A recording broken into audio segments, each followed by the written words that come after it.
we compare against our peers in companies, and I'm not really a big person of hierarchy and structure, kind of moving away from that. But we have this, we compare everything and anything, and I think that starts, when you're in a company. Okay, you're always rated against other people, how you're paid and how you're remunerated and stuff like that.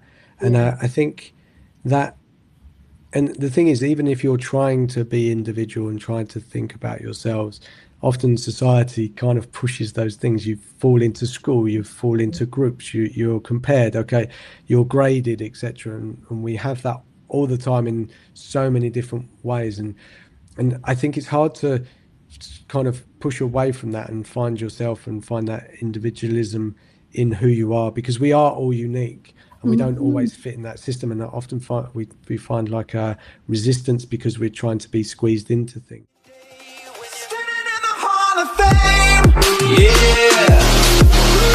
It's happening. It is not bad luck. It's a pattern. So today we're talking about patterns, not playbooks. We're looking at how we can build a business that actually fits around you.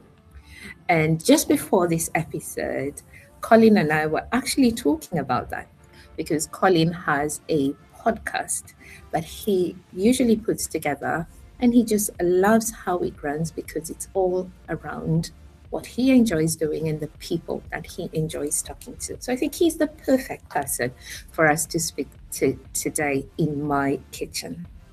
And so if the same problems keep showing up, Colin is here to tell us how to find and look for those patterns. Hello, welcome to my kitchen. My name is Yvonne Bilmasamba. I'm the CEO of LocaeRise, and every Thursday we usually sit around the most natural room in my house, my kitchen.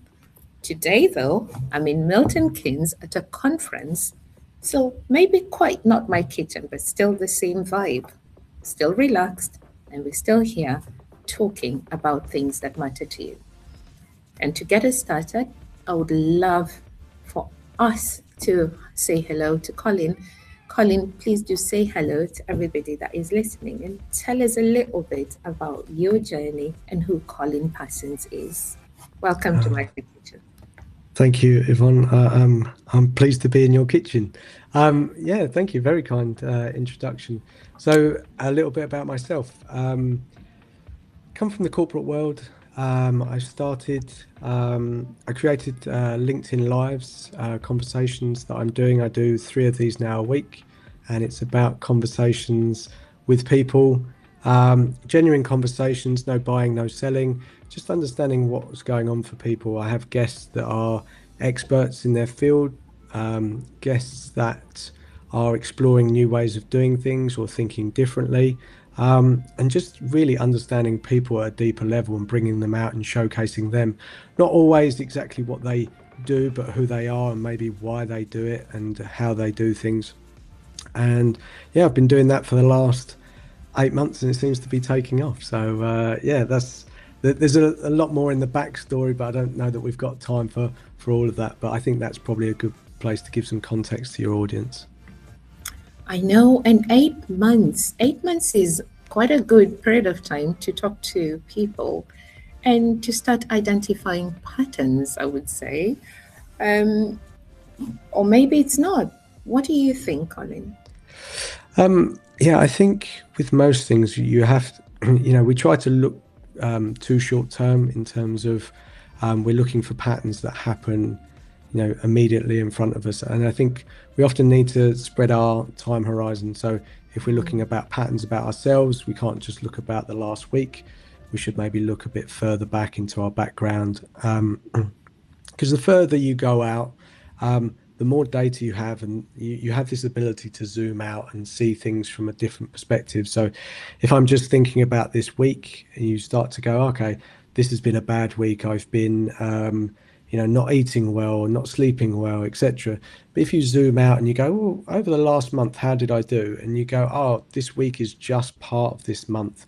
And how did I do for the other 3 weeks? Oh, I did great. I was really productive. I've done loads of things. And for me, often a lot of my conversations are about zooming out and just not being too close into the detail, and you step out of it a little bit, and you can see that wider data set or view or perspective, and then you get to see what patterns are really there. And when you're really into the details, you can't see it. So I think, yeah, give yourself enough time. Even if you look about history and anything like that, patterns change over the duration that you're actually looking at it. And Colin, that's a powerful statement. Before we came live, there's something you said that I found quite intriguing, and that was I've had to kind of just slow myself down today, and Mm. just so that things don't kind of take over, and I take some few minutes to reset myself, because if I'm not careful, things will kind of, I'm saying it in my own language. You said it so much better, so much with a lot more grace than that. And I'm thinking about a lot of the people that will be listening to this. A lot of them run businesses, a lot of them run schools, a lot of them run businesses that sell into schools. Many of them are parents. They live in community, and they might be finding themselves in a kind of similar way where maybe things have kind of taken over a little bit. Perhaps they have the wrong clients, or their calendar is quite crowded. They have money stress worries. They have that feeling where they can't quite identify those patterns because it's never going to stop long enough to be able to do that. Is that Yeah. something that you have come across? Is that something that could happen? Yeah, I think we all suffer from it. I think we live in a world of consuming and of doing. We always think that we're not enough. We're not the best parent. We're not the best daughter or son or brother or employee or employer or leader. Fill in the blanks. And what we tend to do is just keep adding to that. So I heard ages ago that we keep adding to the glass until it flows over, but the reality is most of the time it's already overflowing, and we keep adding. And it's not about adding more; it's about subtracting. And I think that's easy to say. When you're not, when you're busy and you're doing all these things, and you're trying to probably please everybody or do a million things, and trying to carve out that moment to reflect and like I said, zoom out and just sort of say, oh, what's actually going on. And it you have to have some awareness, some sort of just moment, to sort of pause and go, do I really need to do this? Because we fill up that cup quite easily with things that we deem as important or very and that need to get done. And the reality is they don't. But we don't question that. We kind of get caught into it. Again, if I look at just today, okay, do I need to do all of these things? No, they can spill over tomorrow. There is probably a better time. I can show up differently, but we're just trying to squeeze our way into the day and drain as much out of it as possible. And that's, I think when you ever look at your calendar and you go, okay, I've got so much, and it's sometimes it just takes a perspective to sort of go, oh, okay, and you can feel that there's an urgency to run from one thing to another. I'm just thinking of being a parent. You kind of go, but you can easily miss the important thing. Maybe spending a moment connecting with your child, because Mm-hmm. yes, you want to take them to clubs, you want to do this and that, make sure that they're okay and they're fed and etc. But the connecting with your child and being present with them gives them something and gives you something. And I know that's not possible every minute of every day, but sometimes we get involved in the busy work, and it's easily done. Social media will always tell us, oh, you'll see someone being an extraordinary parent or whatever, and you set your own expectations against what you see there. And it's actually about looking inwards and going, okay, what's important for me, what's important for my family, my values. And if you can create that reflective moment just to go, oh, okay. And if you're on a train and you're going like 100 miles an hour, it's very difficult to stop that train. But try and slow it down a little, try and go half speed or something, or just give yourself a break, however you can best do that, and just sort of look inwards and see actually what's going on, and then go from there. Yeah, that's really powerful. Um, Colin, there's something you've said there that's really important. Yes, you have a lot of things that need doing, but do they all need doing right now? Yeah. That's really powerful. I mean, today one of the things that we are going to talk about is identifying those loops, because it's like sometimes we're just running a loop. It's on social media. I want to be this. I want to. We become human doings, and we forget Yes. how to just be. And so, one of the things I think, and our viewers are going to really enjoy is breaking. You know how to identify those loops and then how to break that, so that then right at the end we're going to give them just one big change. Try this, and then that will give you that opportunity to do that. So, if you were to walk us through, you've given some really powerful examples. With yourself, this is something. With your children, this is something. But if you were to walk us through the route, because something you said was a lot of the times we feel we're just not enough. Mm. Where does that come from? That feeling of I'm not enough. I I mean, I think it comes from multiple different places. From our childhood, from school, from culture, society, from social media, and you know, we all have this voice in our head, and some people are aware of it, some people aren't even aware of it. But it's basically that voice that's sort of driving a lot of things, and sometimes it's a whisper, sometimes it's a shout. But because it's often our voice, and sometimes it can be the voice of our parents, saying you should work hard or you should do this, etc. But it sounds like it's our voice in our head. Um, we kind of just and because it's always been there, we kind of just accept it. And I think looking at you know what that voice is saying for me it was really powerful, because I am my worst critic. I beat myself up constantly. I'm very unkind in terms of the language. If something doesn't go well, and I think if you can pay attention just even for a moment to see what actually that voice is saying, and just see, well, how is it talking to you? Because I've heard it said before, listen to the voice and how it's talking to you. Would you talk to your best friend in the same way? And I would Or suggest, would you talk to a child yeah, exactly, in the same way? exactly. Like, I Yeah, mean, a baby, like a really little child who's powerless, yeah. or a puppy. Yeah, and if you can, it's a very awakening moment to go, wow, I Mm. am really hard on myself, Yeah. because that you never get away from that. I don't know if it what happens when you sleep. Probably the dreams are, reflecting some of that as well. But constantly you're with that voice, and it's driving so much. And I think it drives our behaviors, our beliefs, and those beliefs can lead to negative things. So, like, I'm not enough, I need to be better, etc. And for Mm. me, I think if people were a bit more kinder to themselves, we talk Yeah. about kindness to other people, and Mm. that might see it. And people I've spoken to, it seems that, yeah, people can be kind to others, but actually, if you even try to scratch the surface of the voice of in their head, you realize they're being very unkind to themselves. And Mm. if they can just see what's going on, and don't beat yourself up, because it can also be one of those things that you beat yourself up over Yeah. beating yourself One up. extra thing. Yeah, and but be curious, be have fun with it, see what's going on. Don't take it as too judgmental, but just have a reflective. And sometimes it helps to write it down, because you're busy again, you're doing a load of things. So something I quite like is I've got I bought loads of little pads and brightly coloured pens, just to match your hair today, Oh, and I love it. Yeah. yeah, and it And I just love the it's contrast between the two as well.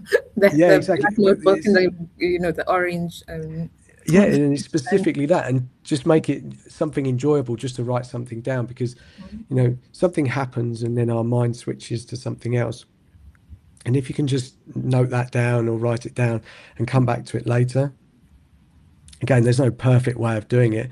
Just, Mhm. there's loads of stuff you could just record a voice note or whatever works for you, technology, manual, anything, just to Yeah. get an insight to what sort of, I sort of say script is running your life, because that script is basically Mm. the pattern. Yeah, that pattern, that loop. So would it be fair to say then, Colin, that when we're talking about patterns, what we're looking to do is identify that loop in various situations? Yes, and I found this in my own life. So I actually went to therapy. So I moved from the UK to Luxembourg about 11 years ago, and Oh, I went to at the time it was a big shift. Moved away from my family, friends, routine, everything that I wow. thought made me me and made me secure, Yes. Yeah. and moved here and I started a job, wasn't quite working out, and I felt very insecure. And at the time, my girlfriend said to me, "Oh, you're quite aggressive in the way that I was talking," and I'm Mm, not really an aggressive person, so it stood out as strange behaviour. And she said, "Oh, maybe you should go and talk to someone," and so mm, I did, and I went to a therapist, and we did a lot of work and introspection, and that was really great. But what I realized was there was patterns in my behavior, triggers. So we talk mm. about triggers, something can trigger you, like it's the thing that happens to make you react a certain way.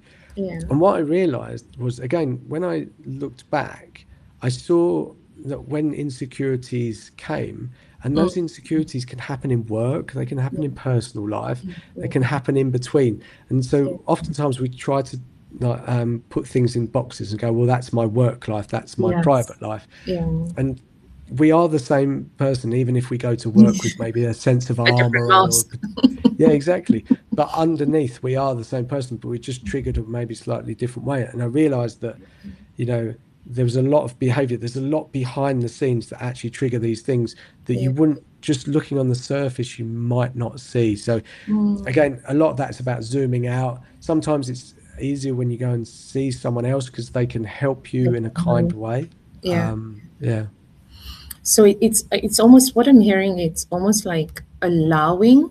It's what we allow behind the thing that is happening. So something is happening, and then maybe because we're just in this loop, right? So it could be something that's happening on a practical level, and we're in this loop, and we just keep doing it because I'm just doing it, or it could be happening and it's on a emotional level, and so we react in a certain way because we're not giving ourselves permission to zoom out, to pause, and therefore be able to reflect. Yeah. So breaking that trigger, is that is that Yeah, it's perfectly done. Yeah, it's I think the biggest thing for me is that we react very quickly and almost like a microsecond when we're triggered by something, and you can feel it almost, well, certainly the way it happens for me, it almost comes from my gut or from my body, and it's just like out, and you go, oh, like oh, especially oh, if, yeah. yeah, I found myself shouting at my kids a little while ago, and it seemed quite common that I was doing it. And I was like, oh, what's that? And and I didn't like it. You know, I've tried to build a very strong relationship with my kids, and yet here I was shouting them about things that weren't actually that important. And it was just, and I realized what was happening was that I had so when I was starting my business, I just got divorced. There was a whole load of things made unemployed. There was a whole load of thoughts. So the way I describe it, and I don't know if it works for anyone else, but I had this thought. I was almost going into the back of my brain. And I was thinking about myself and going, "Oh, how am I going to do that? How am I going to find the money, etc." And Yeah. then the kids were in front of me, maybe on the sofa, and then basically my brain went from deep thinking in the back of my brain, beating myself up, to shooting to look at what was in front of me, and it was the kids. And then maybe they dropped like a biscuit or something on the sofa, and then I immediately like couldn't. I was in that mode of beating myself up, and I was shouting at the kids, and it was like, and I didn't like the way that I was doing that. Few things that I realized: one, I was super tired. Two, I didn't know what was running the show. What Mm-hmm. I, I can only tell you now that that thought was running from the back of my brain to the front. Yeah. And then so I've always, well, for about 10 years tried to do meditation. And meditation is a nice way for me, again, Yeah, no yeah, advice here, people find their own way of yeah. understanding what's going on and creating that pause. You talked about Yeah, that slowing down. microsecond. Yes. Exactly. And then Yeah, going, yeah. oh, what's actually going on? Not reacting to something, but just Yeah. go, oh, okay. And Oh, then, yeah, yeah, yeah.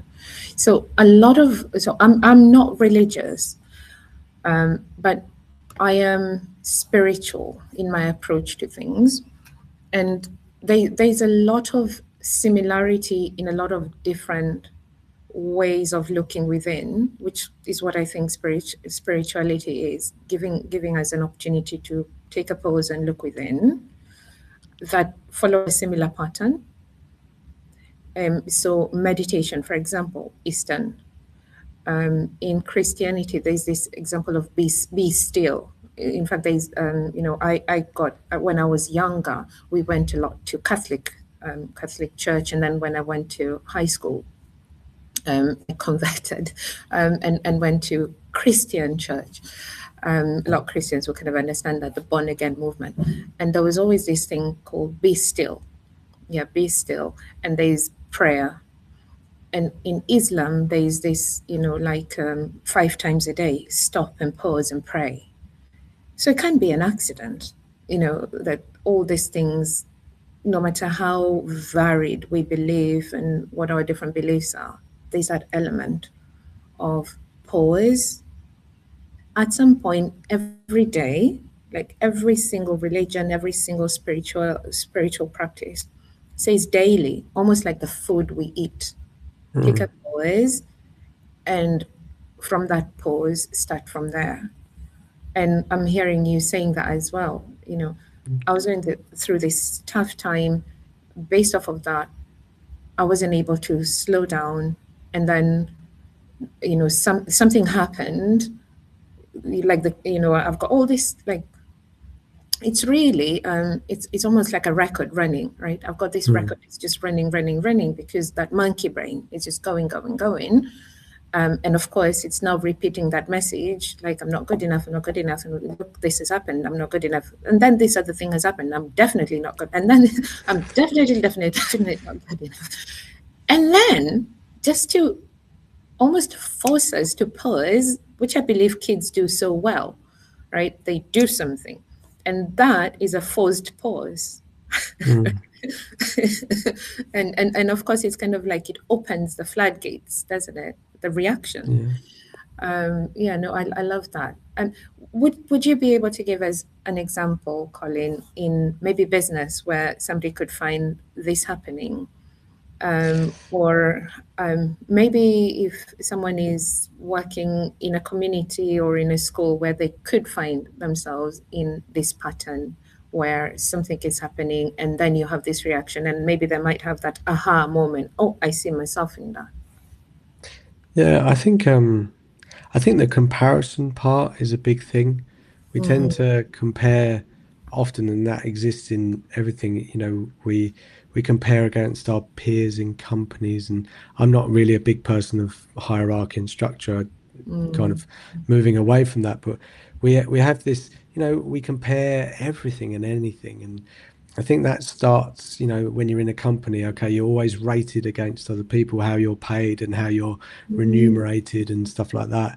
And Yeah. I think that, and the thing is, even if you're trying to be individual and trying to think about yourselves, often society kind of pushes those things. You fall into school, you fall into groups, you're compared, okay, you're graded, etc. And we have that all the time in so many different ways. And I think it's hard to kind of push away from that and find yourself and find that individualism in who you are, because we are all unique and we don't always fit in that system. And I often find we find like a resistance because we're trying to be squeezed into things.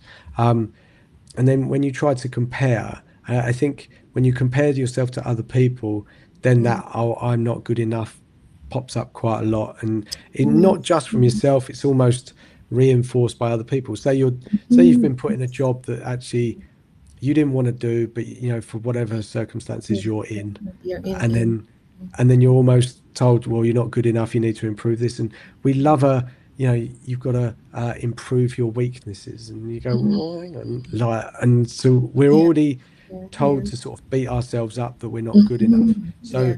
it's kind of pushing even further into that limit, but just being able to take a moment and go, okay. And I've seen this in quite a lot of people. I feel that there are so many more successful people out there just on the cusp of being able to be successful, but they're holding themselves back through this self-belief, or I'm not good enough, etc. And almost that belief becomes their reality. And because they go, oh, and then they'll look for evidence that they're not good enough or there's someone better. And I think that shows up more than we would care to admit. Yeah, thank you so much for that, Colin. That it puts it so much into perspective when when we look at it that way. Um, you know, it makes so much sense as well, right? So if you, for example, grow up in a family, you could, and sometimes parents, I think we might do this in subconscious ways, where you have more than one child. So maybe somebody has grown up all their life and this pattern is played out, even in the most loving, Mm, environment where, oh, one is a girl, one is a boy. Straight away, that kind of could, for especially for a sensitive child, it could already produce a comparison, right? mm, If I was only my sister, right, I might be treated yes. this way. So it's already the monkey brain is already started when we're really really young. And I never thought about it that way. So then you go into a job that maybe you had all your life. um, Somebody saying if you did that job you're probably successful, or you've seen it, right? You've maybe seen, a lot of us, we tend to do what we've seen our parents do. Yes. So maybe your dad was a doctor, and so you end up as a doctor, never really questioning. It's just, I admired dad, and he did well, and wanted to please him, whatever, right? And without, like, even almost unwittingly, we've already entered that comparison, and then something happens, right? We get laid off, or just, and life will always happen. The one thing in Hmm. life that's a given is we will have problems. Suffering is a different thing altogether, but that's a given. Problems is how we grow in life, so it has to happen. And now we have the problem, but this thing has been running, at the back. And now, it's right in front of us, in the place where maybe I was a really good student and now I'm a really good doctor, and all of a sudden I'm not. So it's almost a part of your identity. Yes. Yeah, it, exactly. it just becomes so true for you. Wow, yeah, thank you for that. It makes it so. I mean, I'm at a conference in Milton Keynes, and in the room there are head teachers and heads of multi academy trusts, and they're all talking, about growing bigger and getting, because when you grow bigger, you're able to compete better. And one of the head teachers said, well, I'm a head of a small multi academy trust. And the thing I could hear from what he was saying was the fear, right? If we stay small, does that mean we stop being relevant? Yeah. Because he asked that question. But I could hear from him asking that question, it was an individualism question. I want us to be individual, and I'm afraid that if we don't get bigger, we're going to stop being individual. But the message that came back from a lot of the people on the panel, you gotta getting bigger. And I'm wondering, is it okay for you to just stay small because you want to choose to stay small? Do you really have to get bigger? And is that another one of those competitions? Is that something, anybody watching who's in an education? I mean, I'm not saying be small or big or whatever, but is that a moment where you, like you just said, Colin, where you pause and ask yourself that deeper question? What does it mean for me to be small, for our school to be small? And why is that relevant for us rather than everyone's getting bigger? Let's go and get bigger because we're going to be more competitive. But that's an outside message. Yeah. Um, Yeah. yeah, That's sorry, super. rambling No, on no, it's a little bit, no, but no. It's I love the fact that you you saw that and you took that from what he was saying. And we, again, we live in a society where we're always told, you know, bigger, better, grow faster, bigger. And even if you think about the words, and we talked before we actually went live, how important words are. We Mm. go, oh, small and then big. Big, And yeah. big feels safe. Big feels, Mm. yes, I'm more powerful. I have more control. But small, and it was really strange when I've wanted to start a business for a long time, and um, I had this idolation that okay, yeah, I'd be big, and I would, I want to earn, ridiculous. If I told you the amount, you'd think I was crazy. But how much I Go want on, to I earn, dare like you. a week or a month or whatever, I dare and you. yeah, okay. I used to think that I was going to earn £1 million a month, and that I Okay. wasn't going to stop. That was my starting point. Yeah. That's not And ridiculous, though. There's businesses well, doing that. yeah, I know, but Yeah. but but they didn't match with what I actually wanted from my life. I wanted Ah, freedom. I wanted to spend yeah. time with the kids. I don't want to be in charge of loads of people. I don't Yes. love power. Yes. Yeah. I want freedom to move and to feel flexible and to have an impact. Mm, mm, And mm, then you actually go, so we take all these signals from everybody else, society, etc., and they're always celebrated. Let's take Apple for example. It's an easy one that people can recognize. Oh, it's one of the biggest companies, tech. It's brilliant. Okay, and because mhm, it's so big, we think it's so great. mhm, But why? That's maybe their mission, but it's not for us. And we think if we're going to stay small that we're going to be, like you said, irrelevant, or we're going to get crushed. But you can be so excellent at mm, what you do by being small. And mm, because when, what people forget is that when you grow, everything, a lot of things, like we talk about values, we talk about integrity, ethics, and loads of stuff. mhm, Things, when things grow, those things are so hard to keep hold of. But mm, the impact that you can have can be so much greater when you're staying small, relevant, and mhm, focused on the one thing. And I guess we live in a society where we think that we need to do loads and loads of different things. The mm, I've moved faster in my life when I've started doing these lives. I cut out all the noise, all the other stuff, because mm, it no longer remained relevant for me. So I didn't have a website, didn't do marketing, didn't do funneling, didn't do anything. I just focused on the thing that I really enjoyed and I was really good at, mm, and everything else just disappeared. And suddenly the world opened up. Opportunities started coming. People started coming towards me. I moved faster than I've ever moved in my whole life, with intention, and synchronicities happened. And I cannot explain to you, but I used to get caught in this. Oh, okay, you need to do all this, have a fancy website, branding, etc. I need to think about marketing. I think about sponsorships and all this. No, no, no. Focus on the good thing, and the other stuff works itself out as you go.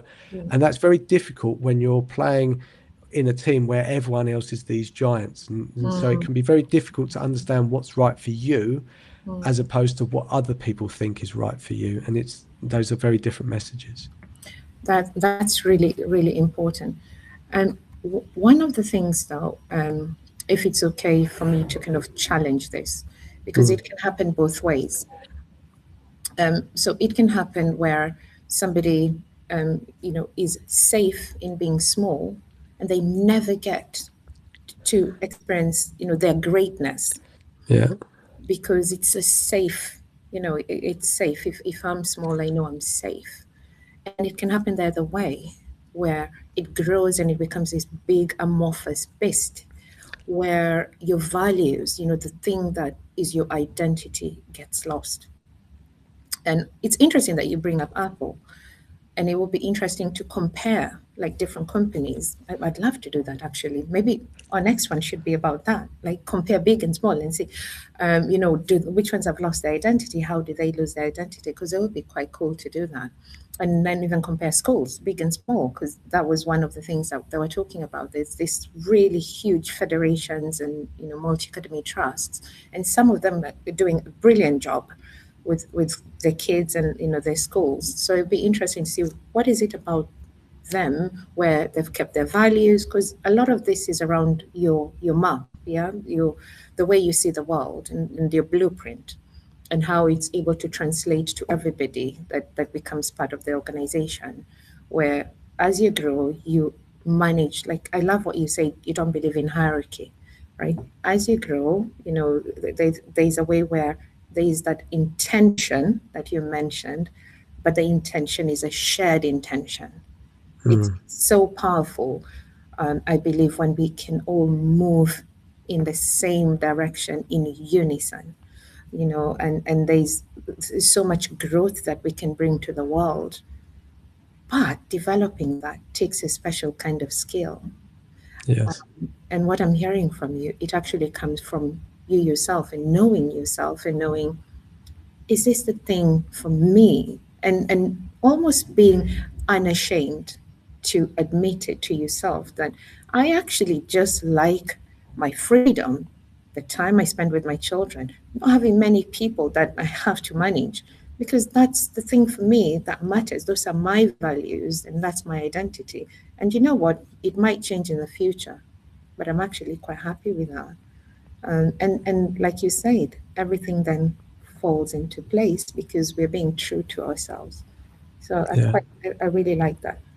So anybody watching this and sitting in the table and saying, I see myself in this, this is something that's eye-opening. What could you say to them about something that they could do today, just one thing that they could do today where they could start seeing, being able to identify those loops and then being able to do something where they maintain those values, that identity, and then it goes Yeah. to I everything. think I think I mentioned it already. It's just noting stuff down, and we think that big change has to be this overnight thing. We always want this Yeah. hacks, this thing that goes, I'm going to wake up tomorrow and I'm going to be, Superman, or, I'm going to be this different version of myself. And, I don't think we need to get there. We need to kind of evolve. And, you know, especially if you've got family and friends around you, and then all of a sudden you're waking up and trying to be a completely different person. It's going to be a big shock to your own system. You're not going to know where you are, and other people won't recognize you. And yeah, it's fine to change, but I would, I always think that change starts very small. Just find the smallest thing, Powerful. and if that's finding the awareness, because and we think that small change won't have an impact, but I don't know if we talk a lot about compounding interest, interest on your savings, etc. You think, oh, it's nothing today, it's nothing tomorrow, but over a very short period of time it actually gets bigger and bigger, and because it's just built on that. And having that awareness about yourself and the patterns that are running in your life, and doing it, and this is for me, this is really important, is doing it from a non-judgment and curiosity perspective, and have fun with it.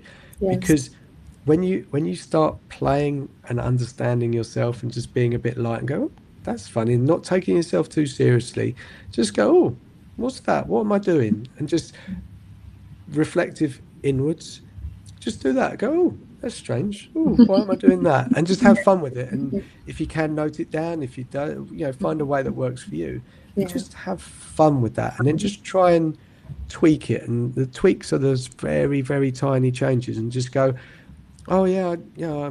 I don't know. I'm just giving an example. Okay, it's like sleep is fundamentally important to a lot of us. There is this. This thing about getting up super early, but actually we do need sleep. We do need it to be good in the day, and it depends on your sleep, the way that you sleep. But Yeah. No, I you do know, accept that, especially after being up 4 a.m. today. yeah, exactly. So, but that's the thing. We always go, oh, and you just go, oh, I'm just going to be a bit kinder to myself tonight. I'm going to go to bed maybe 10 I, minutes earlier. Again, we always think, oh, I'll go to bed 4 hours earlier. No, just go to bed 10 minutes earlier, another 10 minutes, and yeah. then soon enough it's an hour. And then you go, okay, maybe an hour is sufficient. And then you can make those micro changes in your life. I love that. Make micro changes. I think that's approachable for everybody, isn't it? Making those Yes. micro changes. I can remember one of the things, like right now with LocaeRise, we've got LocaeRise Match. And what we do, we connect anybody selling to schools with schools. So we make it easier for them to find each other. It used to take months, and what we're building is a platform where it literally, the more we add more sellers, more schools, it's just going to, because it's an AI tool, it goes in there, it finds the Oh, person for nice. you, and then it connects them. But I can remember the early days and the chaos. Because I wanted to like have everything in there. At one point, we had like 40 volunteers. Because I came from Kenya, we were talking for this, and I came in with that belief of, oh my God, it was almost I'm beholden because I came here and the community supported me. And I've not got big enough where I can give back all the money, because I had this dream when I came here, I'd be like really wealthy. I'd go home and like just spray money every time I go home. It's a thing, honestly. It's an Okay. African thing. You go home and you just give everybody money, so that was my dream. But then I hadn't got there. I was like, in 5 years, when I learned, yeah, I'm going to have this big, because I'm going where there's lots of money. And I'll come back home. And every time I come back, everyone in the village, I'll be giving them lots of money. So it hadn't happened. But then what I was able to do, I became a teacher. And through that, I was like, I might not have the money, but I have the skill now and I can mentor people. And so I just kept taking people. So at one point, I ended up with 40 volunteers with a startup company that's got no product.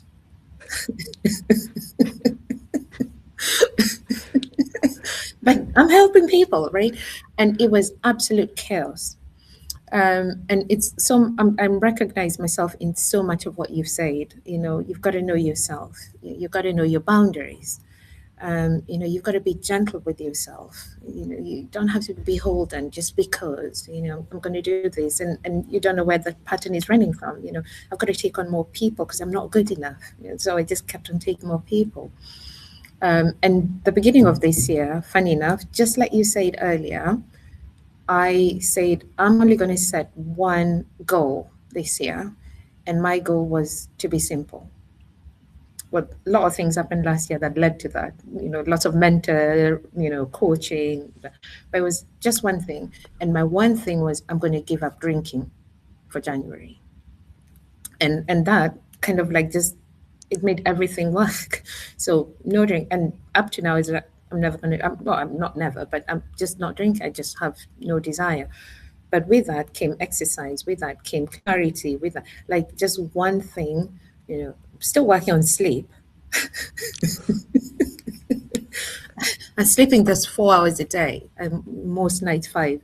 But long other story.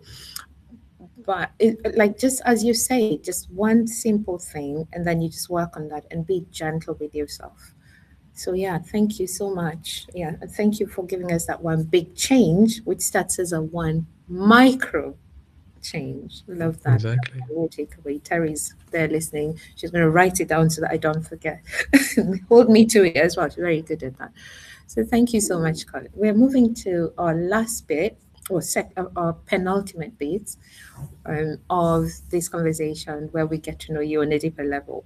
I already feel like I know you because you're like really Yeah. open and you just talk very openly, and it's really it's refreshing, honestly.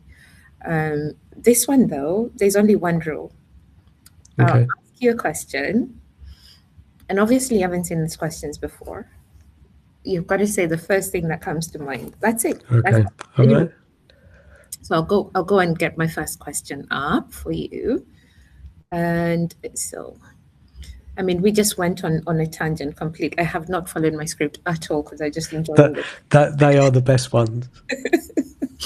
Okay, so okay, the first question is oh my God. Okay, yeah. Okay. When you're overwhelmed, what is the first small thing you do to reset yourself? Breath work. Okay, okay, what's that? So I found this thing on YouTube. It was kind of like this yoga-y type teachers, and they do breath work. It's similar to something like Wim Hof. Have you heard of Wim Hof? Yeah, yeah, the one he throws himself in cold water or something. Yeah, so I don't do that. I just so it's quite simple. It takes about 20 minutes. So first is you do 30 deep breaths. Um Yeah, 30 deep breaths, and then you breathe out all the air, and then you hold your breath for a minute, and then you take a massive breath in, hold it, and then push it around your body, and then you hold that for 10 seconds, let go. Then you repeat it, but you do 30 deep breaths all the way into your stomach. Then you hold it for a minute and a half, and then so you breathe out, hold for a minute and a half, then you suck in all the air 10 seconds, and then you do it again, and you do it for 2 minutes. Now, I don't always manage the 2 minutes without breathing. Sometimes like you think like you're drowning, but you're not. But what that actually does, it resets my nervous system. So I Mm, realized that coffee, I love coffee, but it actually makes me very anxious. I like, so it's this double-edged sword, which I like to do it. So I've cut it out. But then when I find myself overwhelmed, like today I had loads of meetings and I'm like, oh, can I do this and this and this? If I can find 20 minutes to go and do that breath work, and then at the end you get just this beautiful glow, your body's sort of like vibrating, and you just like, oh, and you got 20 minutes, and your head's a bit clearer, you've got all this oxygen in your body, feels amazing. And it's like a reset for me, and I've been doing it for a long time. When I find that I don't get to do it, I try and do it on a daily basis. That's aspirational. Doesn't matter if you don't do it every day. But when I find myself in this can't sit still, twitchy mode, then I go, oh, something's up, and I go and do that. And I've got a special chair, I go and sit and do it. oh, well, and a special chair too. Wow, Yeah. I love that though. I love that. Okay, a book or a talk that genuinely changed how you think. Tim Ferriss, 4 Hour Work Week. 4 Hour Work Week. That's a good one. That's a good.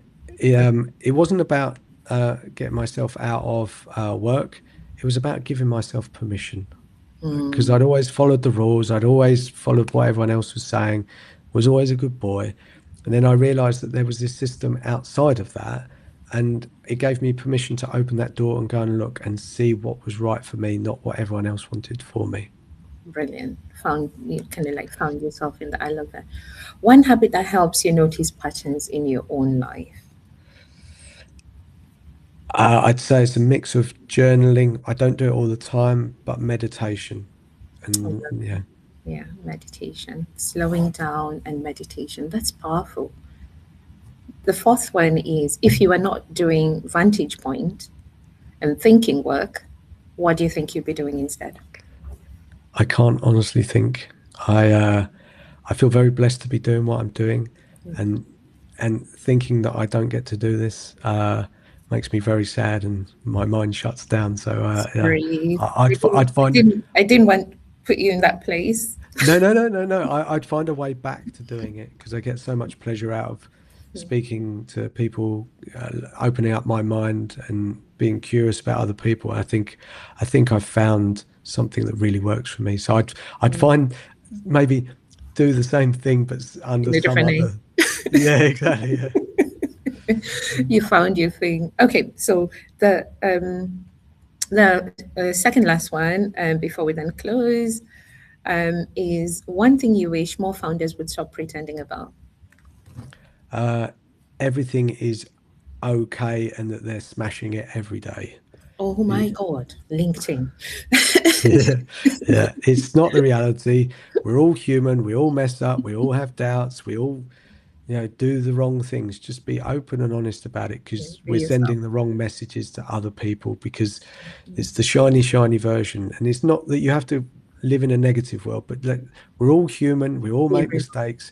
Sell Mm, the real story, not the one that you think looks good on a front of a magazine. yeah, yeah, I really like that. And that's for everybody, like even like celebrities. I think it's good for the kids to know that it's okay. It's okay to be Yeah. human. And finally, your one big micro moment. I was going to say one big change for 2026 in one sentence. I would say, what's your one big micro moment for 2026? Being kinder to myself. Which you Everything. hope will lead to, Sorry. which you hope will lead to. Everything, because again, as I said at the beginning, I'm my worst critic, and I believe I've been holding myself back and Mm, beating myself up, and everything and all those patterns that we've talked about all start from inside me, and it's just how I show up. I do this exercise. I'm now saying to myself, I love myself. I love myself in the mirror, 5 minutes every day, morning and night, and it's a game changer. Someone told me about it, and I'm doing it. Seems a bit weird and a bit woo woo. Honestly, it's so hard to do, to look at yourself and say that you love yourself, but amazing things happen from that. I can guarantee it. Amazing things happen from that, Colin guarantees. And you know what? That's a really good way to bring this to a wrap.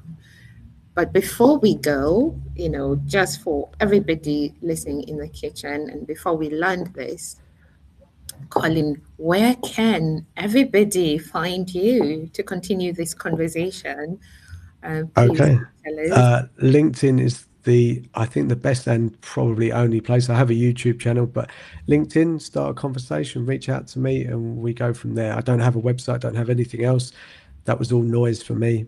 Please come and have a conversation. You could be a guest on my live. So please. And I love that. Really genuine.